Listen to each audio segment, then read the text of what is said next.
How is it that even the most successful and admired performing artists can feel completely disconnected from their purpose and joy, even while doing the very thing they always dreamed of? And how do you actually reconnect to that joy and purpose and fulfillment that brought you to the arts in the first place? That's exactly what we are going to explore today, the way back to your joy after losing yourself in the chase for your dreams as a creative soul. Hi, I'm Anna, and I help professional performing artists transmute anxiousness and self doubt into peak performance, inner freedom, and deep fulfillment so they can show up as the most empowered version of themselves, both on stage and in life. So if that sounds like you, welcome to my channel. Hit subscribe and turn on notifications so you never miss an episode. And now let's dive into 3 simple ways to reconnect with your soul again. Here's the thing. Following your soul is exactly what brought you into the arts. But that once playful, fulfilling quest to create your life and your art from joy and freedom often turns into a chase to mold yourself and your art to meet industry expectations. In the pursuit of excellence, we often and very unconsciously become obsessed with perfect technique, competition, and external validation. And slowly, you begin to silence the very part of you that was leading you to the arts, your soul, right? And when you lose touch with your soul, you lose the joy, you lose the truth. You might shine on the outside, but you will suffer on the inside. I see it again and again, even among the most successful artists. In the process of getting to the top, they forget how to create from their soul, from their purely creative essence. They begin functioning from perfectionism, pressure, and obligation, from the demand to always be at their best. It's a recipe for burnout, for losing yourself and losing touch with your soul. That once creative fire turns into a burden. Just like Brené Brown once said, unused creativity is not benign. It metastasizes. It turns into grief, rage, judgment, sorrow, shame. It becomes anxiety, depression, numbness, and disconnection. So, how do you know if you've lost touch with your creative essence? You are high functioning, but emotionally flat. You second guess yourself constantly. You feel uninspired, even when life looks wonderful. And you miss a part of yourself, but you can't quite name what it is. And whether you are still on stage or doing something entirely different, if you are not creating from your soul, you will feel it because it will feel like you are dying. And the return to your true creative essence isn't optional in this case, is essential for reclaiming your being, for reclaiming your inner power, for clarity, for intuitive guidance, for your inner peace, joy, and fulfillment. I often think of the chase for success and perfection like carrying the ring of power in The Lord of the Rings. It holds Frodo in complete dependence while slowly draining the life out of him. And then, the moment the ring is thrown into the lava, the burden that poisoned Frodo's soul is gone. He sees clearly again. He's free.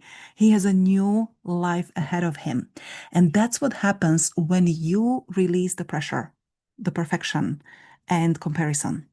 When you drop the mask and come home to yourself, you begin to see truth again. You trust yourself again. You start creating from joy, not obligation. You become alive, and from that place, everything changes. New ideas, new opportunities, new reality, one you didn't even know was possible. So, how do you begin the journey back? there are 3 powerful tools to reconnect with your truth, creative essence, and soul-aligned path. And you start by asking yourself, what used to make you lose track of time? What made the world disappear for you? It might be like singing before it became your job. Maybe it was being in nature, playing in the water, seeing the world through the eyes of a child for whom everything is magical. Just start there. Even 1 minute of remembering, not with pressure, but with curiosity, will awaken something inside. Let yourself feel what it's like to be fully present in that magic again. When you connect emotionally to that version of you, your mind quiets, your heart opens, the world slows down, and you begin experiencing a new reality, a remembered reality.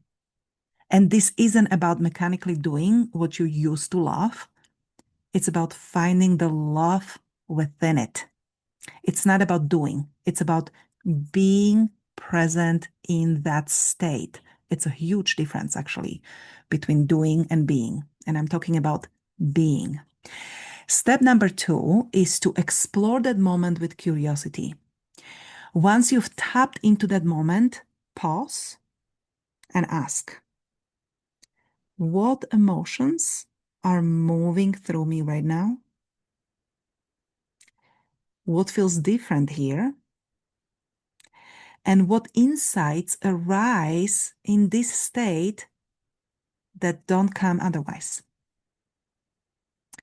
This helps repattern your system. It helps you begin to trust this version of yourself again. Yes. And lastly, start finding these moments in your everyday life. Start looking for that same resonance throughout your day and keep asking yourself, where else or what else make me feel like this way? Yeah. What choices pull me towards this version of me and which one pulls me away? Your creative self, your joy is not a job or a hobby. It's a frequency you can choose to tune into. And the more you do that, the more aligned, empowered, and magnetic your life will become again. These 3 steps may sound simple, but they begin a powerful process, a return to your joy, your truth, and your inner freedom. So try this and come back to this channel for more. And if you're ready now to go deep, to fully reclaim your voice, your purpose, your power, I'd be honored to support you. For performing artists, I have a free masterclass on how to channel pressure and anxiousness into focus and confidence. You can find the link in the description below. It might just be the moment your soul has been waiting for. And if this resonated with you, please like, subscribe, and share with someone who might need to hear this today. And let's keep creating from the soul. I'll see you in my next video. Bye.